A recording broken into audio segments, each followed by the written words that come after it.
है ना। हाँ, तो वो तो तुम लोगों के भी बस की है नहीं है, ठीक है ना। तो इतना समझो। अब समझो, थोड़ा थोड़ा सा हम समझते हैं कि जो हमने ये क्षेत्र देखे हैं, इन क्षेत्रों में सुनो, भोग भूमियां और कर्म भूमि की हम थोड़ी सी एक व्यवस्था को समझते हैं, ठीक है ना। एक तो होती है शाश्वत भोग भूमि। शाश्वत का मतलब हमेशा भोग भूमि ही रहना, है ना। और एक होता है अशाश्वत भोग भूमि। समझ आ रहा है?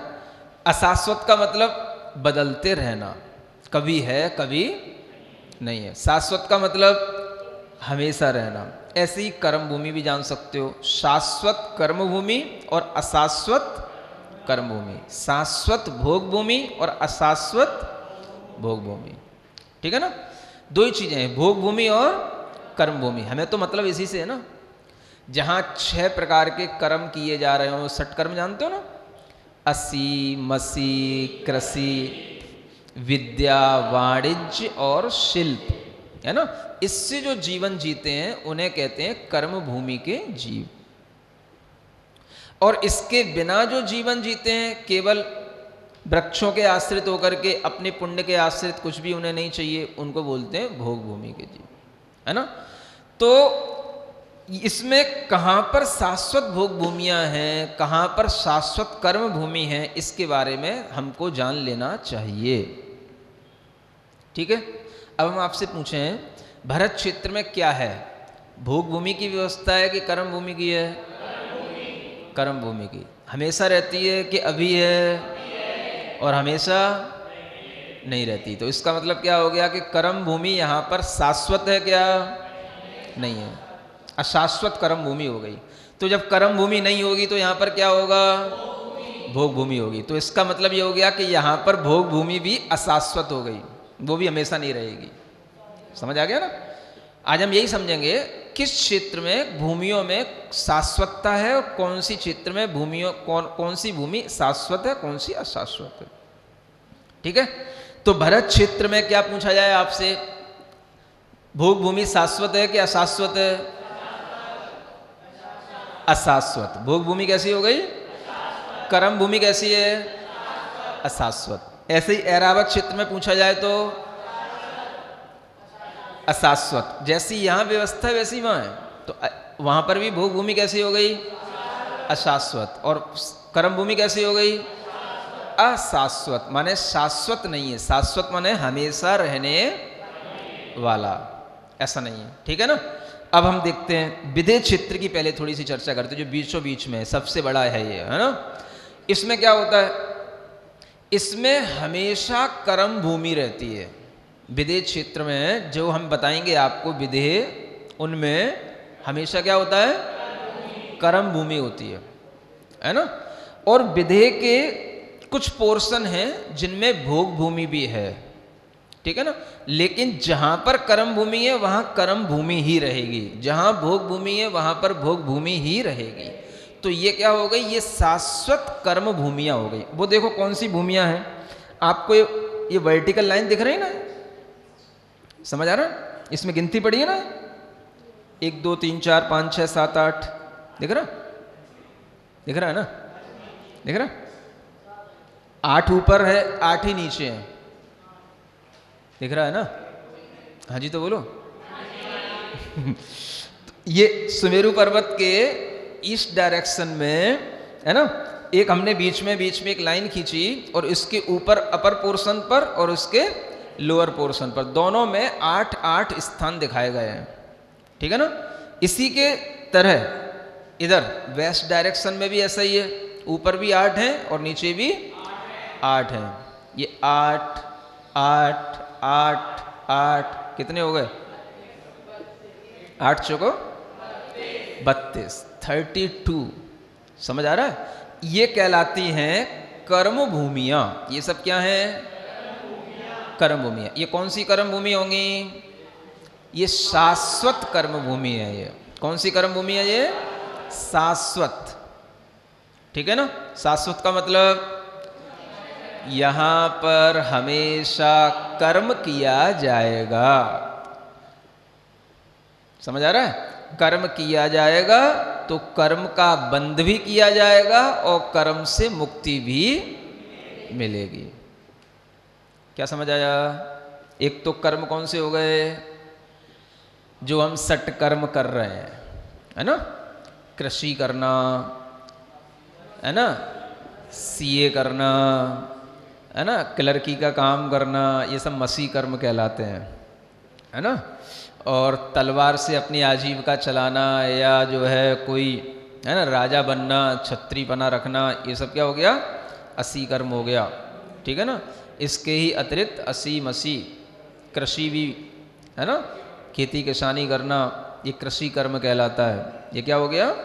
कृषि कर्म। और विद्या कर्म होता है। विद्या में सब तरीके की जो विद्याएं जाती हैं, है ना, जैसे हम आयुर्वेद पढ़ते हैं, रसायन विद्याएं पढ़ते हैं, जो भी आप फिजिक्स केमिस्ट्री आजकल पढ़ते हो, ये सब क्या हो गया? ये विद्या में आ गया, है ना? जो भी आप पढ़ करके IIT करके MBBS करके कुछ भी बनोगे, जो कुछ भी बनोगे, है ना, वो सब क्या कहलाएगा? विद्या कर्म से आजीविका करने वाले। ठीक है? असी मसी कृषि, विद्या, वाणिज्य माने सब व्यापार, जितनी भी, है ना, एक्सपोर्ट इंपोर्ट जो कुछ भी होता है वो सब क्या हो गया? व्यापार हो गया। समझ आ गया? फिर उसके बाद में विद्या, वाणिज्य और शिल्प। शिल्प में आर्ट आ जाती है, आर्ट, है ना, कोई भी चीज़ बनाना। अब आजकल आप लोग फैशन डिजाइनिंग सीख रहे हो, ये सब क्या हो गई? है ना, शिल्प हो गया। समझे? शिल्प कर्म है। अब वो इसी के अंतर्गत आएगा। दुनिया में कोई भी तरीके की चीज़ें जो आपको सिखाई जा रही हैं, सब 6 कर्मों के अंतर्गत ही आ जाएंगी। ठीक है ना? तो जैसे कोई आर्किटेक्ट सीख रहा है ना, कोई जो है मतलब मकान बनाता है, कोई शिल्पकारी में मतलब कि किसी भी तरीके की, मान लो आप कोई नाई है, आपकी अच्छी अच्छी डिजाइन बनाता है आपके सिर के बालों की समझ आ रहा है? तो वो भी क्या है? शिल्प कर्म है। कुंभकार है, घड़े बनाता है, बर्तन बना रहे हैं, समझ आ रहा है? जूते चप्पल बना रहे हैं, कपड़े बना रहे हैं, ये जो सब फैक्ट्री, सब क्या है? ये शिल्प है। तरह तरह की डिजाइनिंग बना रहे हैं कपड़ों पर, ये सब क्या है? शिल्प है। ये सब शिल्प कर्म है। ठीक है ना? तो देखो आप, जो भी हमको आज जॉब मिल रहे हैं या जो भी हमारे लिए आज किसी भी तरीके से जीवन जीने के साधन है, 6 ही चीज़ों पर डिपेंड है। 6 के अलावा कोई चीज़ नहीं है आज भी, है ना? तो हम 6 कर्मों से जहाँ जीते हैं, तो हम कर्मों का बंध भी करते हैं, क्योंकि इसमें से हम पाप भी करेंगे तो पाप से कर्मों का बंध भी होगा। तो कर्म भूमि में ही ये कर्म किए जाएंगे और कर्म भूमि में ही आत्मा में कर्म के बंध भी होंगे। और कर्म भूमि में ही हम इतना पुरुषार्थ, इतना हम त्याग तब भी कर सकते हैं कि कर्म से मुक्त भी हो सकते हैं। समझ आ रहा है? ये सब कहाँ होगा? कर्म भूमि में। भोग भूमि में तो कुछ भी, वहां तो बस खाना पीना पड़े रहना। समझ में आ रहा है? तो ये जो 32 आपको क्षेत्र दिखाए विधेय की, ये क्या कहलाए? ये 32 ये कर्म भूमियां हैं। ये 32 विधेय के पार्ट हो गए। समझ आ रहा है? ये 32 विधेय क्षेत्र हो गए। ये सब अलग अलग, एक और 32 ये विधेय हो गए अलग से। समझ आ रहा है ना? एक विधेय के अंदर कितने विधेय और हो गए? 32 विधेय। माने इसको हम महाविधेय कह सकते हैं, उनको हम विधेय कह सकते हैं। ठीक है ना? तो इन सब में कौन सी भूमि चल रही है? कर्म भूमि। इसीलिए यहां पर तीर्थंकर भी हो सकते हैं, होते हैं, क्योंकि कर्म को काटने वाले, कर्म को नाश करने वाले तीर्थंकर कर्म भूमि में ही मिलेंगे। ठीक है ना? इसलिए यहां पर तीर्थंकर हो सकते हैं। आगे बात समझ में? तो ये क्या हो गई? शाश्वत कर्म भूमि। ठीक बात? अब हम थोड़ा सा देखें कि जो हमने भरत क्षेत्र के आगे, भरत के आगे क्या था? हेमवत। हेमवत क्षेत्र है ना, इसमें क्या होता है भाई? इसमें क्या होता है? पूछो क्या होता है? पूछो तो तो इसमें भोग भूमि होती है। इसमें क्या होता है? भोग भूमि होती है। समझ आ रहा है? तो भोग भूमि 3 प्रकार की होती है। कितने प्रकार की? 3 प्रकार की। एक जघन्य कहलाती है, माने सबसे लोअर, लोएस्ट इसको कह सकते हैं, है ना? और एक मध्यम कहलाती है, मिडिल क्वालिटी की। और एक होती है उत्तम भोग भूमि, हाईएस्ट क्वालिटी की। समझ आ रहा है ना? 3 क्वालिटी की भोग भूमियां होती हैं। कितनी? कौन कौन सी? लोअर क्वालिटी की, मिडिल क्वालिटी की और हायर क्वालिटी की। समझ आ रहा है? लोअर को क्या बोलते हैं? जघन्य, है ना? मिडिल को क्या बोलेंगे? मध्यम। और हायर को क्या बोलेंगे? उत्तम, उत्कृष्ट। ठीक है। अब देखो, यहां जो भरत क्षेत्र के बाद में हेमवत क्षेत्र आया, इसमें जो भोग भूमि होगी ये होगी जघन्य क्वालिटी की। कौन सी?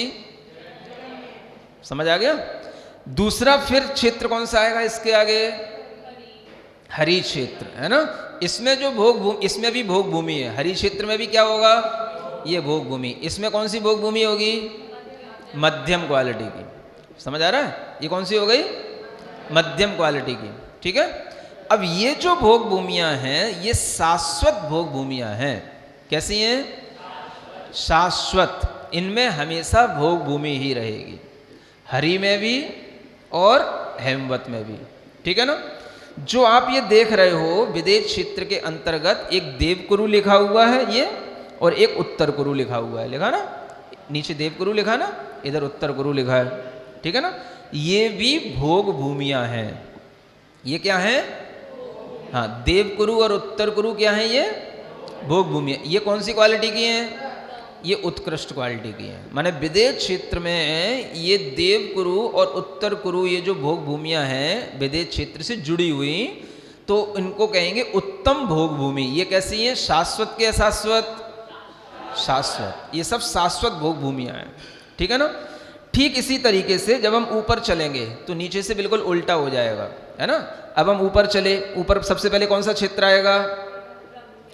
रम्यक। कौन सा क्षेत्र आएगा? यहां कौन सी भोग भूमि होगी? उत्कृष्ट तो यही हो गई, उत्तर गुरु हो गई। फिर इसके बाद में मध्यम। फिर कौन सी आएगी? पहले मध्यम, और फिर उसके ऊपर हैरण्यवत क्षेत्र आया, उसमें हो गई जघन्य। ये जघन्य भोग भूमि हो गई। फिर उसके बाद में ऐरावत क्षेत्र आया, उसमें तो कर्म भूमि हो गई। समझ में आ गया? जैसी व्यवस्था सुमेरु के दक्षिण भाग में है, वैसी व्यवस्था सुमेरु के उत्तर भाग में है। ठीक है ना? अब हम आपसे पूछें, शाश्वत भोग भूमियां कितनी हैं? शाश्वत भोग भूमियां है कौन कौन सी? पूरे जम्बू द्वीप में हम आपसे पूछें शाश्वत भोग भूमियां कितनी हैं? कितनी हो गई? 6 हो गई ना? अरे भाई क्या प्रॉब्लम हो गई इसमें? हैं?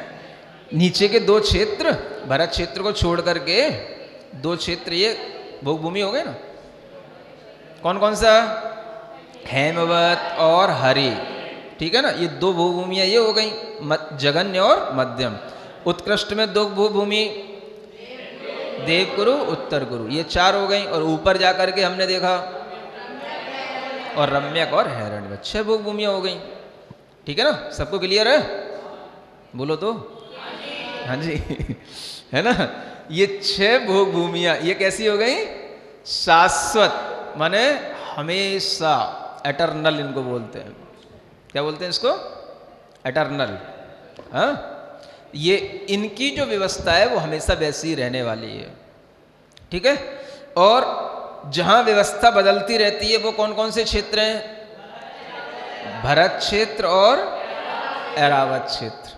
अच्छा, ऐसे क्षेत्र के नाम बताओ जहां केवल कर्म भूमि ही रहती है, ऑलवेज। क्या रहेगी? कर्म भूमि ही रहेगी यहां पर। विदेह क्षेत्र। ठीक है ना? विदेह क्षेत्र में कितने विदेह हैं?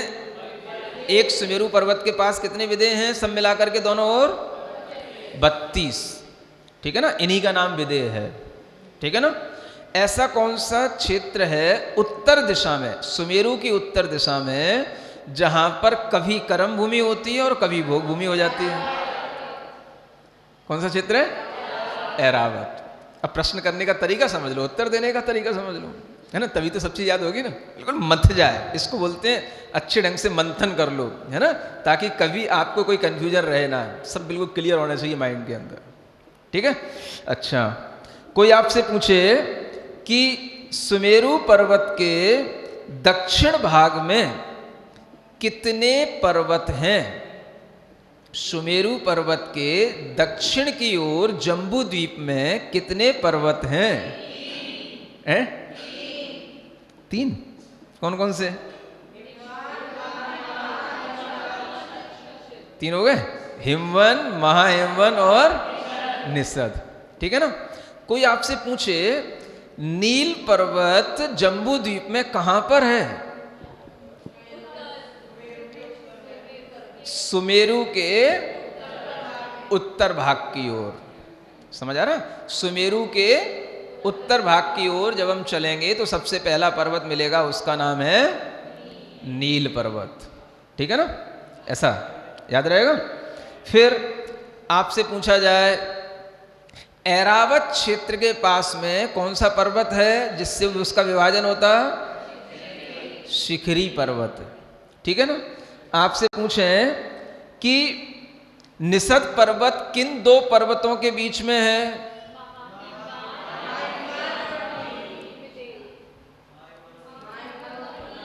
किसके बीच में है? पर्वतों के बीच में नहीं, चलो ऐसा छोड़ो, किसके बीच में है? आपसे पूछें निषद पर्वत कहां पड़ेगा, तो आप क्या बताओगे?